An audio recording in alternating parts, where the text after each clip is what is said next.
कि हमें महादेव के शिवलिंग के ऊपर इस सावन के महीने में वो 108 चीजें क्या चढ़ानी है। बहुत ध्यान से सुनिएगा। देखो, जैसे यहाँ पे मैं जानबूझ करके इतनी सारी चीजें को आपको इसलिए दिखा रहा हूं ताकि आप बिल्कुल कंफ्यूज ना हो।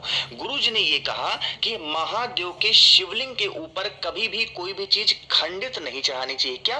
कोई भी टूटी फूटी चीज नहीं चढ़ानी चाहिए, चाहे वो बेलपत्र हो, चाहे वो चावल हो, चाहे वो मूंग हो, कुछ भी हो, हमेशा खड़ा ही चढ़ाना चाहिए। तो आपको यह सोचना नहीं है कुछ भी कि हमें 108 क्या लेने हैं। आपको 108 कुछ भी ले सकते हो, मतलब कुछ भी, चाहे 108 चावल का दाना ले लो, चाहे तिल का दाना ले लो, काले मिर्च ले सकते हो, लौंग ले सकते हो, इलायची ले सकते हो, जो आपको समझ में, मिश्री ले सकते हो, चीनी ले सकते हो, शक्कर ले सकते हो। यानी कि 108 आप चाहो तो, आप बहुत बड़े परिवार से हो, पैसे वाले हो तो 108 सिक्का भी ले सकते हो। यहां तक कही है बातों को। तो आपको यहां पे बिल्कुल कंफ्यूज नहीं होना है कि हमें वो 108 चीजें क्या लेनी है। जो आप पे घर में इजीली अवेलेबल हो वो 108 चीजों को समर्पित करेंगे। अब बात आती है कि भैया चलो 108 चीजें तो हमें समझ में आ गई, तो क्या ये 108 चीजों को हमें डेली चढ़ाना है सावन पे, सोमवार पे, या फिर मतलब सावन सोमवार पे ही चढ़ाना है, या फिर पूरे सावन के 30 के 30 दिनों चढ़ाना है? तो ये आपके ऊपर है। अगर आप 30 के 30 दिन चढ़ा सकते हो कोई भी 108 चीज, तब तो इस बहुत अच्छी बात होगी। चाहे फूल ही चढ़ा दो, कुछ भी 108 चढ़ा दो, बहुत अच्छी बात होगी। लेकिन हर इंसान डेली नहीं कर सकता, तो आप कम से कम प्रत्येक सोमवार जो सावन के महीने में पड़ेंगे, उन सावन के सोमवार पर कोई भी 108 चीज महादेव के शिवलिंग के ऊपर अपनी मनोकामना कहते हुए समर्पित करिएगा, जिससे इससे महादेव खुश होते हैं।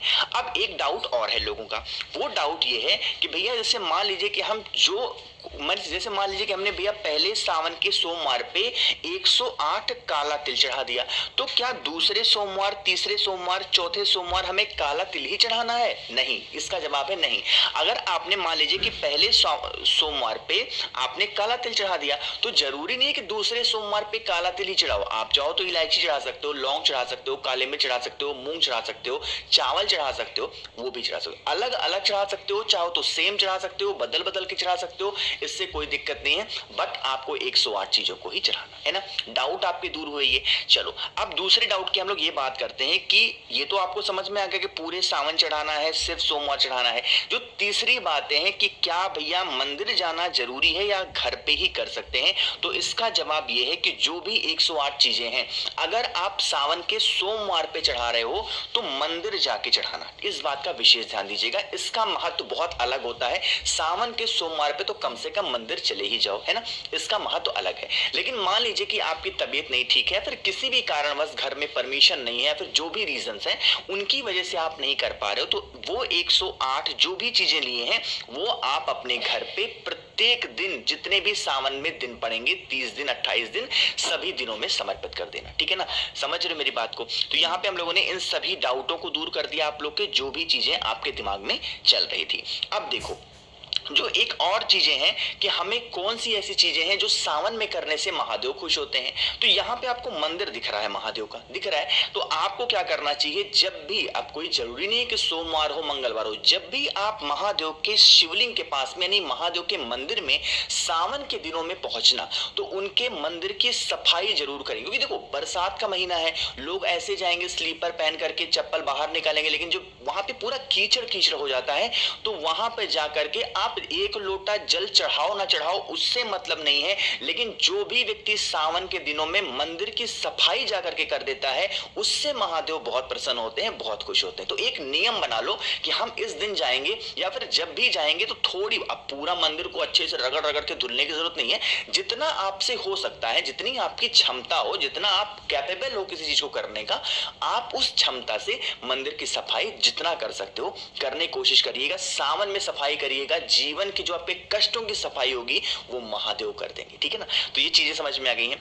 अब देखो तीसरी बात करते हैं, जब हम महादेव के शिवलिंग के पास में जल चढ़ाने जाते हैं तो सबसे पहले कोशिश किया करिएगा, इस पूरे सावन के सोमवार एक लोटा जरूर खरीद लेना छोटा सा। अगर पहले से हो घर में तांबे का, बहुत अच्छी बात है, नहीं है तो आप तांबे के लोटे से ही जल इस सावन के महीने में महादेव के शिवलिंग के ऊपर जरूर समर्पित करिएगा। ठीक है ना, चलो तो इतनी चीजें समझ में आ गई हैं। एक जो बहुत बड़ी चीजें हैं वो मैं आपको बताने जा रहा हूं, वो मेरी बात सुनिएगा। देखो अब जब सावन का महीना स्टार्ट होगा, लोग क्या करेंगे, भर भर करके बेलपत्र बेलपत्र, भर भर करके जल, भर भर करके धतूरा, मतलब महादेव का शिवलिंग कहीं से दिखेगा ही नहीं, पूरा का पूरा शिवलिंग ढक देंगे, है ना। इससे महादेव को घुटन होती है। तो जब भी महादेव के शिवलिंग के पास आप जाओ, देखो कि बहुत सारी चीजें पड़ी हुई हैं, शिवलिंग के आसपास सारी चीजें बिखरी पड़ी हैं, महादेव के शिवलिंग के ऊपर चीजें चढ़ी हुई हैं। आप अपने हाथों से महादेव का जो बोझ है, जो सर पे उनके है, उसे हल्का कर दो। क्यों? महादेव जरूरी नहीं कि 108 बेलपत्र से खुश हो जाएंगे, 1,00,000 बेलपत्र से खुश होंगे। सच्ची श्रद्धा, सच्चे मन से मात्र एक बेलपत्र भी चढ़ा दोगे ना, तो उससे महादेव जरूर खुश हो जाएंगे। ठीक है ना। तो करिएगा, भूलिएगा नहीं। कोई लोग मंदिर की सफाई तो करनी है, साथ ही साथ शिवलिंग के ऊपर जो भारी भारी चीजों को चढ़ा देते हैं लोग, कोई हटाने वाला नहीं होता। तो आपको महादेव के सर से उन सभी चीजों को हटाना होगा, है ना। एक चीज का और ध्यान रखिएगा, जैसे इस टाइम पे लोगों को एक भूत सवार होगा, मैं इसको भूत ही बोलूंगा, भूत सवार होगा दूध चढ़ाने का। क्या?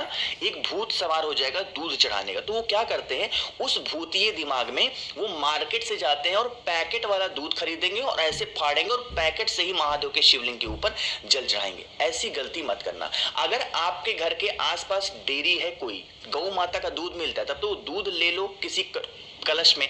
अगर दूध नहीं मिलता, पैकेट का ही ऑप्शन आपके पास में, तो डायरेक्ट पैकेट से महादेव के शिवलिंग के ऊपर जल मत चढ़ाना।